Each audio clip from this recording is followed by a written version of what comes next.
अस्सलाम वालेकुम एवरीवन। बिस्मिल्लाहिर्रहमानिर्रहीम।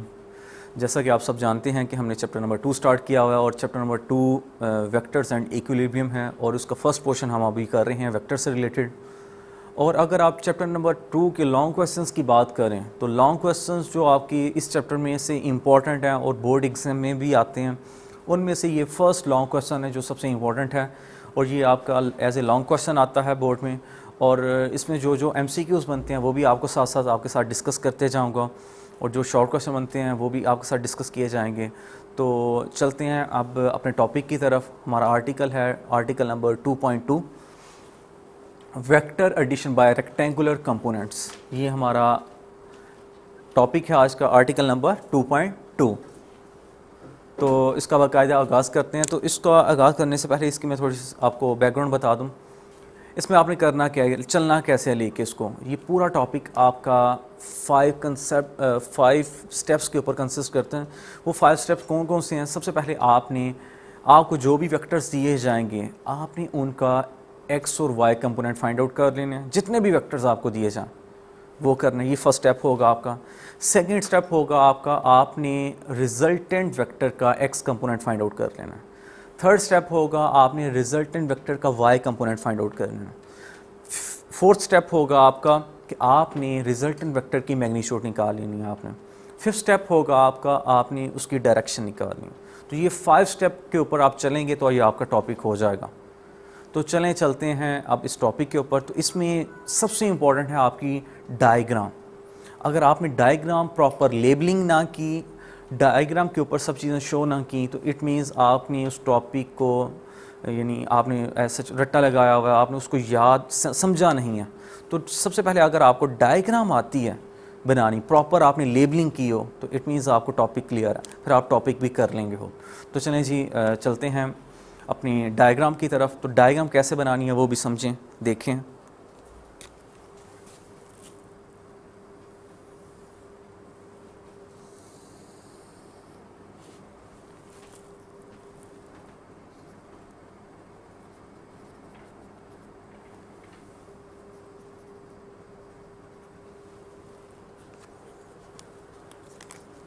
ये सबसे पहले आपको x और y एक्सिस यानी कार्टेशियन सिस्टम दिया गया है, रेक्टेंगुलर कोऑर्डिनेट सिस्टम में वो आपको दिया गया है। इसमें अब आपने वेक्टर्स को शो करना है। तो सबसे पहले आपने 2 वेक्टर्स कंसीडर किए, A एंड B 2 वेक्टर्स लिए और उनकी मैग्नीट्यूड है, उनकी मैग्नीट्यूड की लेंथ जो है वो आपकी OM एंड ON है। तो इधर बनाते हैं।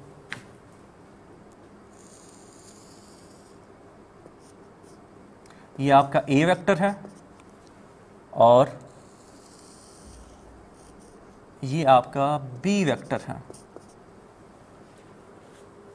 और इनकी लेंथ्स हैं OM एंड ON। ये आपने बना दिए सेम वैसे।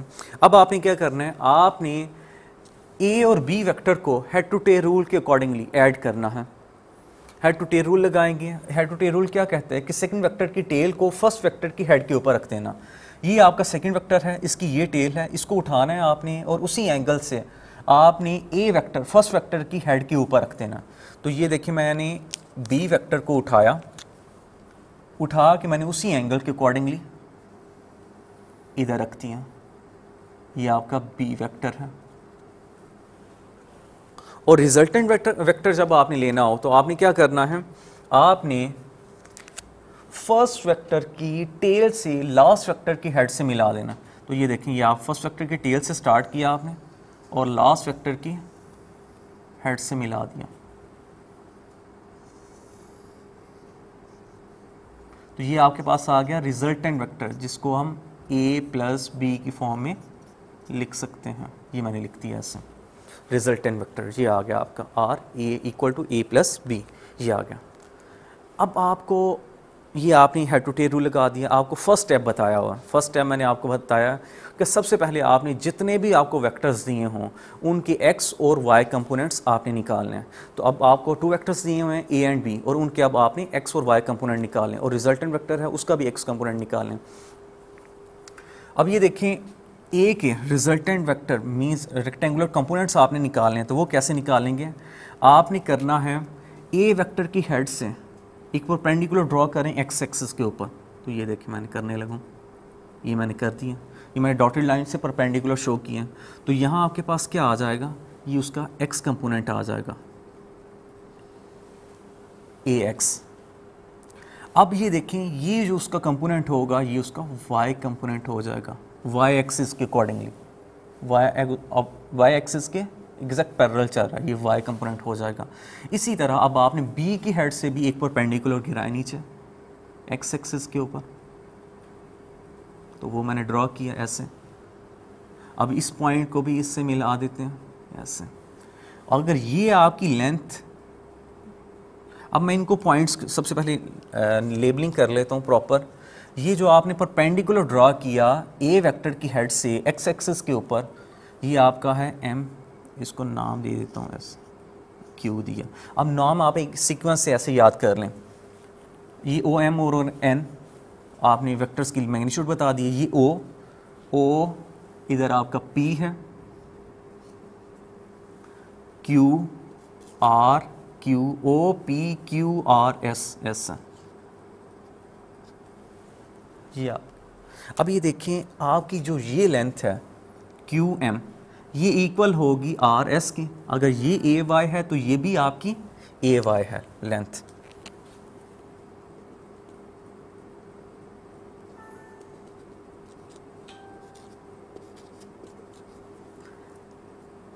आपका ये बी कंपोनेंट है तो बी कंपोनेंट की ये आ गया उसका x component B x.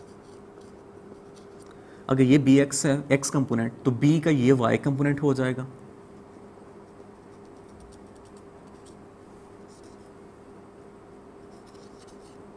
B Y. अब ये उसका एक्स कंपोनेंट है ए का, यहाँ से लेके यहाँ, ये है ए एक्स। और ये बी, अगर ये M S equal to Q R के इक्वल है तो ये अगर बी एक्स है तो ये भी लेंथ आपकी क्या हो जाएगी बी एक्स। इसी तरह अब आर की हेड से भी एक परपेंडिकुलर गिराएं अगर आप एक्स एक्सिस के ऊपर, तो ये आपके पास एक्स का आर का एक्स कंपोनेंट आ जाएगा जो यहाँ से स्टार्ट होगा और यहाँ तक होगा, ये आर एक्स हो जाएगा आपका। और आर का वाई कंपोनेंट होगा यहाँ से लेके यहाँ तक, यानी ओवरऑल आपकी ये लेंथ हो जाएगी, ये है आर वाई। ये आपने प्रॉपर लेबलिंग कर दी और सब चीज़ें इधर शो कर दी डायग्राम के ऊपर। अब आपका टॉपिक लेके चलना इजी रहेगा, सिर्फ आप डायग्राम को देखेंगे और उसके अकॉर्डिंगली सॉल्व करते जाएंगे। तो अब ये देखें, इधर चलते हैं टॉपिक के ऊपर। अब ये देखें, आपने फर्स्ट स्टेप कर लिया। आपके टॉपिक का फर्स्ट स्टेप था कि आपने एक्स एंड वाई कंपोनेंट, जितने भी वेक्टर्स हों उनके एक्स एंड वाई कंपोनेंट्स वो निकाल लें, वो मैंने निकाल लिए। अब मैं चलने लगा हूँ to find out the X component of the resultant vector. तो अगर आपने निकालना है एक्स कंपोनेंट ऑफ रिजल्टेंट, ये सेकंड स्टेप आपका है। जैसे इधर आपने एक्स कंपोनेंट जितने भी निकालने हैं वो कौन कौन से हैं, vector A B and R, ये आपके वेक्टर्स थे और इनके एक्स कंपोनेंट आ गए आपके पास A X B X and R X, ये आपके पास आए थे। और इसी तरह इनके वाई कंपोनेंट क्या आए हैं आपके पास, A Y B Y and R Y. ये तो आपने फर्स्ट स्टेप कर दिया यहाँ, ये आपने प्रॉपर इसको थ्योरेटिकली लिखते हैं ना। अब इधर से for x component of the resultant vector, resultant vector, ये देखें वो कैसे निकालना है आपने। इधर से देखें, अब मैं इन टर्म्स ऑफ मैग्नीट्यूड बात करने लगा हूँ। अब ये देखें O Q plus Q R, अगर मैं इन दोनों मैग्नीट्यूड्स को ऐड कर दूँ तो आपकी कौन सी मैग्नीट्यूड बन जाएगी, ओ से लेके आर। तो मैं इधर लिख सकता हूँ कि आपका जो ओ आर की मैग्नीट्यूड है वो O Q plus Q R, इन दोनों का सम है। ये यहाँ से मैं डायग्राम से देख के सब चीज़ें सॉल्व करूँगा। ओ आर किन फैक्टर्स के इक्वल है, O Q plus Q R की, वो मैंने लिख दिया। अब आपको पता है ये क्यू आर एम एस के इक्वल है, ये साइड, ये लेंथ और ये लेंथ इक्वल है, तो मैं ये भी लिख सकता हूँ फिर O R is equal to O Q plus M S, ये एम एस आ गया आपका। अब ओ आर किसके इक्वल है, ये देखें ओ आर, ओ से आर ये लेंथ, और ये किसके इक्वल है, आर एक्स के। तो फिर मैं नेक्स्ट स्टेप में क्या लिख सकता हूँ कि ओ आर की जगह आपका आ जाएगा R X equal to O Q की जगह ओ से लेके क्यू, ये डिस्टेंस कितना है ए एक्स, तो यहाँ आ जाएगा ए एक्स। इसी तरह एम एस किसकी इक्वल है, एम एस बी एक्स के, तो इसकी जगह आ जाएगा बी एक्स। तो ये आपने निकाल लिए।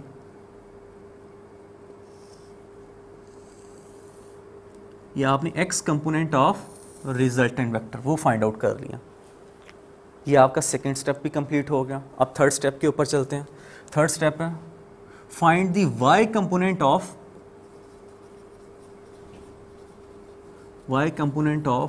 Resultant vector. वाई कंपोनेंट निकाल के दें तो वो कैसे निकलेगा, इधर से देखें, फिर डायग्राम की हेल्प लेंगे आप। अब ये देखिए रिजल्टेंट में आर वाई जो आपका ये आर पी, आर से लेके पी, ये मैं डिस्टेंस अगर लिखूं, ये सब स्टेप आपको बुक से नहीं मिलेंगे। R P is equal to R S plus ये फैक्टर और ये फैक्टर एस पी, इन दोनों को ऐड करें तो आपका ये बनता है R P is equal to R S plus S P, ये मैंने लिख ली इक्वेशन। अब ये देखें आर पी किसके इक्वल है, यहाँ से लेके यहाँ तक लेंथ वो आर वाई की इक्वल है, तो इसकी जगह मैं लिख सकता हूँ आर वाई। आर एस किसके इक्वल है, आर एस ए वाई के, मैं उसकी जगह वो लिख लूँगा ए वाई। एस पी किसके इक्वल है, एस पी पी वाई के, वो लिख दिया मैंने। तो यहाँ से फिर आपके पास आ गई थर्ड स्टेप भी आपका कंप्लीट हो गया कि आपने y component of the resultant vector वो भी फाइंड आउट कर लिया है। अब चलते हैं फोर्थ स्टेप के ऊपर, मैग्नीट्यूड कैसे निकाल लेंगे। अगर आपने रिजल्टेंट वेक्टर को, ये जो आपको रिजल्टेंट वेक्टर आया है, इसको रिजल्टेंट वेक्टर को उसकी कंपोनेंट्स की फॉर्म में लिखना हो तो आप कैसे लिखेंगे, उसको लिखा जाता है ऐसे,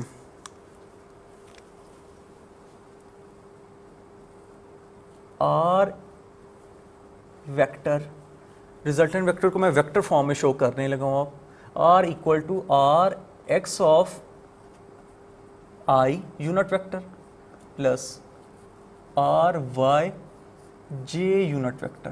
तो ये मैंने रिजल्टेंट वेक्टर को यूनिट फॉर्म में, यूनिट वेक्टर की फॉर्म में वो लिख दिया।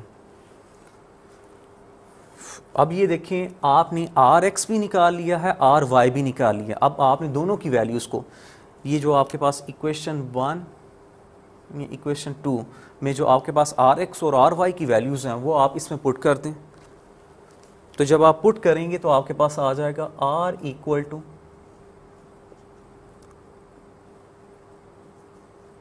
ए X B X of I unit vector. इसी तरह आर वाई की वैल्यू है आपके पास ए वाई और प्लस बी वाई, वो भी पुट कर दें।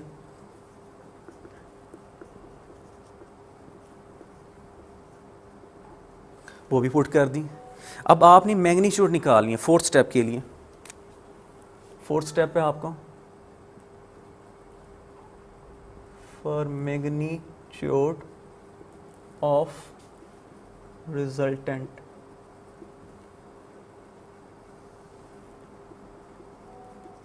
For resultant vector. तो ये देखें मैग्नीट्यूड कैसे निकलती है आपकी, ये आपने इससे प्रीवियस आर्टिकल्स में पढ़ के हैं। आर इज इक्वल टू उसके एक्स कंपोनेंट का स्क्वायर हो जाएगा प्लस वाई कंपोनेंट का भी स्क्वायर हो जाएगा ऐसे। तो आप आर एक्स और आर वाई की अगर वैल्यूज़ इसमें पुट करें तो आपके पास मैग्नीट्यूड आ जाएगी A X plus B X square plus A Y plus B Y whole square. ये आपने आर एक्स और आर वाई की वैल्यू पुट कर दी, तो ये आ गया आपके पास मैग्नीट्यूड। अगर आपने निकालनी हो डायरेक्शन, अगर आपने निकालनी हो डायरेक्शन, फॉर डायरेक्शन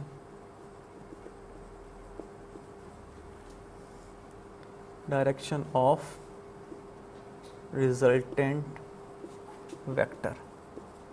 तो वो कैसे निकालेंगे?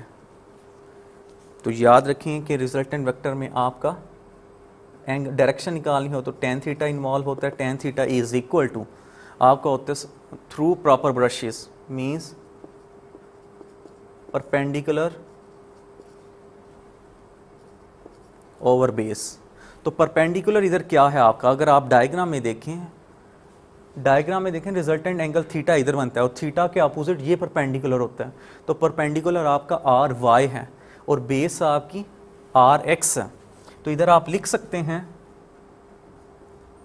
Are Y over R X इस फॉर्म में। तो अगर आप tan थीटा आपका इधर रहा, आर वाई और आर एक्स की वैल्यू पुट करें, A Y plus B Y over A X plus B X, ये आ जाएगा। और अगर आपने इसको थीटा के फॉर्म में लिखना हो तो वो कैसे लिखेंगे, वो आपका ऐसे आ जाएगा, theta is equal to tan inverse A Y plus B Y over A X plus B X, ये आ जाएगा आपका। अब ये आपने काम कर लिया, मैग्नीट्यूड और डायरेक्शन सारा काम कर लिया। अगर आपके पास नंबर ऑफ़ वेक्टर्स 2 हों, ए और बी हैं, बस इसके अलावा और कोई वेक्टर नहीं है, तो आपने ये काम ऐसे कर लिया। अगर आपके पास नंबर ऑफ़ वेक्टर्स में इंक्रीज़ करता चाहूँ, n नंबर ऑफ़ वेक्टर्स हो जाएं, तो उसको फिर n नंबर ऑफ़ वेक्टर्स की फॉर्म में आपने शो कर देना। जैसा कि इधर देखें, अब n नंबर ऑफ़ वेक्टर्स के लिए आप कैसे लिखेंगे, यहाँ आपको अननोन हो वेक्टर्स, तो जनरलाइज एक्सप्रेशन कैसे लिखा जाएगा। तो जनरलाइज एक्सप्रेशन लिखने लगा हूँ मैग्नीट्यूड का और डायरेक्शन के लिए। तो वो कैसे लिखेंगे, वो आपने ऐसे लिखना है। जैसे ये देखें मैग्नीट्यूड के लिए आएगा तो ये हो जाएगा, इसको मैग्नीट्यूड की फॉर्म में ये इधर ऐसे आपने लिखना है। यहाँ सिंपल आर लिखते हैं, यहाँ इस फॉर्म में लिखते हैं।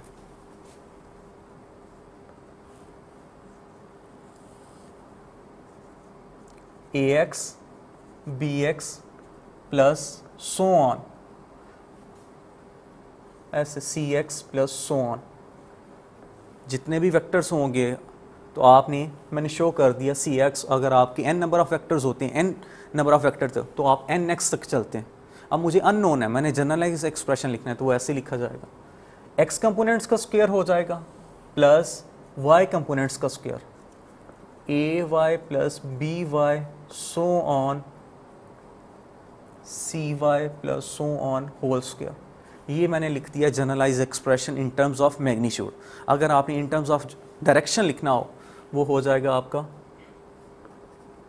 tan theta is equal to A Y B Y C Y so on over A X B X C X so on. ऐसे थीटा लिख के फॉर्म में लिखना हो तो ऐसे tan इनवर्स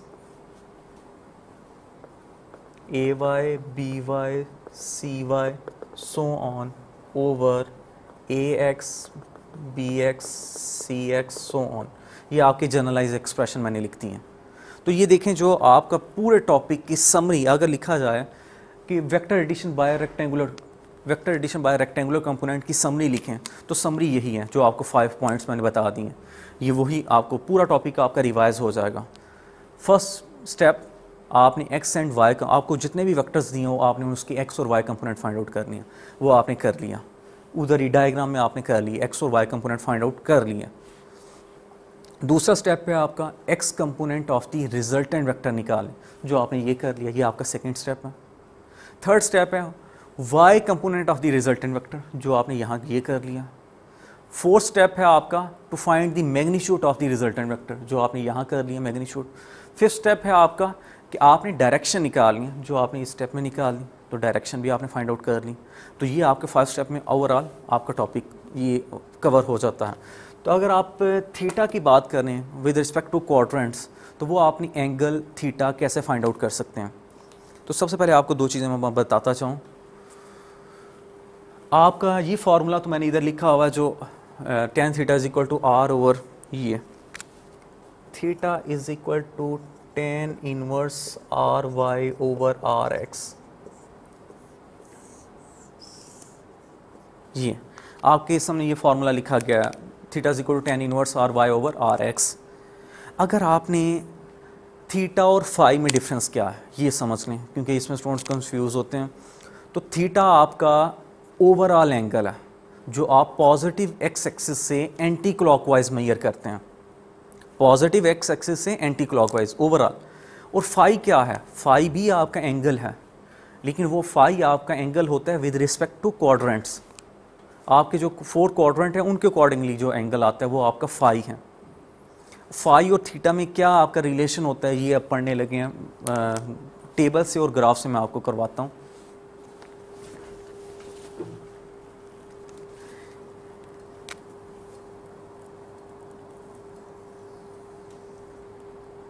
इसके ऊपर जूम कीजिएगा।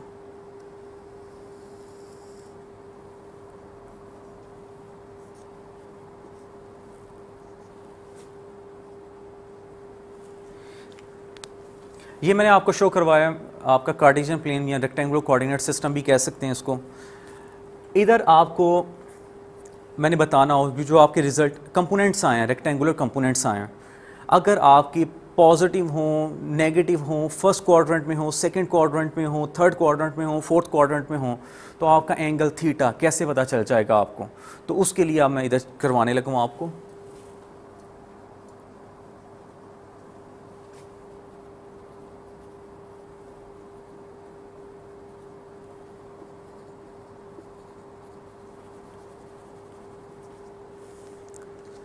आपको पता है ये आपकी पॉजिटिव एक्स एक्सिस है, एक्स एक्सिस, और ये आपकी नेगेटिव एक्स एक्सिस है, नेगेटिव एक्स एक्सिस है। ये आपकी वाई एक्सिस है, पॉजिटिव वाई एक्सिस, और यहाँ आपके नेगेटिव वाई एक्सिस होती हैं, नेगेटिव नंबर होते हैं। अब ये देखें इधर आपका रिजल्टेंट कंपोनेंट, अगर आपका ये क्वाड्रेंट है, ये फर्स्ट क्वाड्रेंट है, ये सेकंड क्वाड्रेंट है, ये थर्ड क्वाड्रेंट है, ये फोर्थ क्वाड्रेंट है, फर्स्ट, सेकंड, थर्ड और ये आपका फोर्थ। अब ये देखिए अगर आपका फर्स्ट क्वाड्रेंट में आपका रिजल्टेंट वेक्टर फर्स्ट क्वाड्रेंट में लाई कर रहा हो, कहीं इधर हो ऐसे, तो आपका देखिए आर एक्स भी पॉजिटिव है, आर वाई भी पॉजिटिव है, दोनों आपके पॉजिटिव होंगे। आर एक्स भी पॉजिटिव, आर वाई भी पॉजिटिव।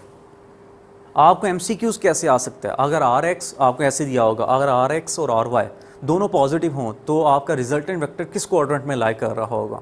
तो एमसीक्यूज आपको दिए होंगे first quadrant, second quadrant, third quadrant, fourth quadrant, तो आप कहेंगे फर्स्ट क्वाड्रेंट में लाई करेगा। अब ये देखिए दोनों पॉजिटिव हैं, ये एमसीक्यूज आपको बता रहा हूँ सारे। आपसे ये भी पूछा जा सकता है अगर फर्स्ट क्वाड्रेंट में हो तो आर एक्स और आर वाई क्या होंगे? दोनों पॉजिटिव होंगे, दोनों नेगेटिव होंगे, या एक पॉजिटिव और एक नेगेटिव होगा, ऐसे होंगे, तो ये एमसीक्यूज बन जाएंगे। रिवर्स भी पूछा जा सकता है आपको। अगर आपसे बात की जाए कि वो सेकंड क्वाड्रेंट में लाई करता है, तो ये देखिए आपका जो एक्स कंपोनेंट है वो नेगेटिव है, नेगेटिव एक्स एक्सिस पे होगा, तो ये नेगेटिव आ जाएगा। आपका वाई कंपोनेंट कहाँ है? तो वो देखिए वो पॉजिटिव वाई एक्सिस में, तो ये आपका पॉजिटिव हो जाएगा। अगर आर एक्स नेगेटिव और R Y positive, it means वो सेकंड क्वाड्रेंट में है। और अगर थर्ड क्वाड्रेंट में हो तो ये देखें आपकी एक्स एक्सिस भी नेगेटिव है और वाई एक्सिस भी वो भी नेगेटिव है, तो दोनों नेगेटिव आ जाएंगे। तो दोनों नेगेटिव हों, आर एक्स और आर वाई दोनों नेगेटिव हों, तो आपका थर्ड क्वाड्रेंट होगा। और अगर अब ये फोर्थ क्वाड्रेंट में हो तो आपको देख रहे हैं कि आर एक्स आपका पॉजिटिव है और आर वाई आपका नेगेटिव है, तो ये आपका फोर्थ क्वाड्रेंट में हो जाएगा, फोर्थ क्वाड्रेंट के अकॉर्डिंगली। तो ये तो बात होगी एमसीक्यूज़ की। अगर आपको एंगल्स बताने पड़ जाएं तो वो कैसे बताएंगे? अब ये देखिए मैं एज्यूम करता हूँ कहीं फॉर एग्जांपल आपका जो वेक्टर है कहीं इधर है, ये वेक्टर रिजल्टेंट वेक्टर कहीं इधर है, तो जो आपने एंगल मेजर किया वो आपने इधर से ही करेंगे, पॉजिटिव एक्सिस से। तो ये आपका जो थीटा है फर्स्ट क्वाड्रेंट में आपका थीटा और फाई दोनों इक्वल होते हैं, दोनों इक्वल होते हैं। ये आपका 0 डिग्री होता है, ये 90 डिग्री, ये 180, ये 270, ये 360 होता है। अगर आपका ये रिजल्टेंट वेक्टर कहीं आपका ऐसे, मैं नीचे शो करता हूँ आपको मिस्टेक ना हो जाए, अगर आपका वेक्टर कहीं इधर हो, फॉर एग्जांपल ये रिजल्टेंट वेक्टर हो, तो जो एंगल आप एक्स एक्सिस से मेजर करेंगे यहाँ से, ये आपका होगा फाई, और जो आपका ओवरऑल एंगल होता है उसे कहते हैं थीटा, और वो कहाँ से होगा, वो आपका पॉजिटिव एक्स एक्सिस से एंटी क्लॉकवाइज ऐसे, ये आपका थीटा। ये आपकी देखें एक्सिस जो है वो 180 डिग्री की है, यहाँ 0, 90 और यहाँ होता है 180। अगर आपने थीटा बताना हो तो फिर आप कहेंगे 180 में से अगर ये निकाल दिया जाए तो ये एंगल नहीं आ जाएगा आपका, तो इसीलिए फिर थीटा लिखा जाएगा 180 माइनस फाई। ये किस केस में, when the resultant vector lies in second quadrant. अब मैं आपको थर्ड क्वाड्रेंट की बताने लगूँ बात, तो ये देखें अगर आपका कहीं ऐसे ये थर्ड क्वाड्रेंट इधर कहीं लाई कर रहा हो, तो आप एंगल मेजर करते हैं एक्स एक्सिस से, तो आपने जब मेजर किया फाई को, तो वो with respect to some quadrant होता है, तो ये एंगल हो जाएगा फाई आपका, ये आपका फाई। और जो आपका ओवरऑल एंगल होता है वो आपका थीटा होता है, और ओवरऑल एंगल आपका एक्स पॉजिटिव एक्स एक्सिस से एंटी क्लॉकवाइज चलते हैं, तो ये मैंने चला इधर। तो ये मुझे पता है यहाँ से लेके सेमी सर्कल जो होता है हाफ, वो आपका यहाँ तक तो 180 डिग्री है, और 180 में अगर ये ऐड कर दिया जाए तो वो आपका थीटा नहीं बन जाएगा क्या, तो ये आ जाएगा आपका थीटा इधर 180 प्लस फाई, किस केस में, थर्ड क्वाड्रेंट के केस में। और लास्ट वन है आपका फोर्थ क्वाड्रेंट के केस में, तो वो देख लें कहीं इधर लाई कर रहा हो अगर आपका वेक्टर, रिजल्टेंट वेक्टर, तो जो एंगल आप with respect to quadrant measure करते हैं उससे फाई कहते हैं, और वो आपका आ जाएगा ये फाई एक्स एक्सिस से, तो वो आ गया आपका फाई। और आपका थीटा होता है ओवरऑल एंगल, वो ये है। अब ये देखें आपको पता है ये 0, ये 90, ये 180, ये 270, ये 360, तो आप क्या बता सकते हैं कि 360 में से अगर ये निकाल दिया जाए तो ये ओवरऑल एंगल ना आ जाएगा आपके पास, तो थीटा आ जाएगा 360 माइनस फाई। तो ये आपने एंगल्स भी बता दिए, क्वाड्रेंट्स भी बता दिए, एमसीक्यूज। अब आपको ये सब कुछ आ सकता है कि अब ऐसे आ जाए आर एक्स आपका पॉजिटिव है, आर एक्स पॉजिटिव इधर, आर एक्स अगर पॉजिटिव और आर वाई नेगेटिव है, आपका किस क्वाड्रेंट में है, ऐसे एमसीक्यूज आ जाएगा। या आपसे ये पूछ लिया जाएगा आर एक्स पॉजिटिव और आर वाई नेगेटिव है, तो उसका एंगल क्या होगा, फाई और थीटा का रिलेशन आपस में क्या होगा, तो ये आपको सारे ऑप्शन दिए होंगे, ये ऑप्शन दिया होगा, ये ऑप्शन दिया होगा, ये ऑप्शन दिया होगा और ये ऑप्शन दिया होगा, तो आपने राइट ऑप्शन के ऊपर टिक करना होगा। तो ये आपको एमसीक्यूज सारे आपके इससे रिलेटेड एक्सरसाइज के शॉर्ट क्वेश्चंस भी हैं, तो इंशाल्लाह वो उसको साथ लेके चलेंगे नेक्स्ट लेक्चर में। इससे रिलेटेड आपके जितने भी शॉर्ट क्वेश्चन और इससे प्रीवियस आर्टिकल के रिलेटेड जितने भी शॉर्ट क्वेश्चंस हैं वो अपने नेक्स्ट लेक्चर में हम डिस्कस करेंगे। अब तक के आपने को जो पढ़ाया गया उसमें से अगर आपकी कोई क्यूरी हो तो वो क्लियर कर लें, क्योंकि शॉर्ट क्वेश्चंस आपकी इनकी मदद से ही होंगे। तो इंशाल्लाह नेक्स्ट लेक्चर के साथ दोबारा हाजिर होंगे, तब तक मुझे इजाज़त दीजिए। अल्लाह हाफ़िज़।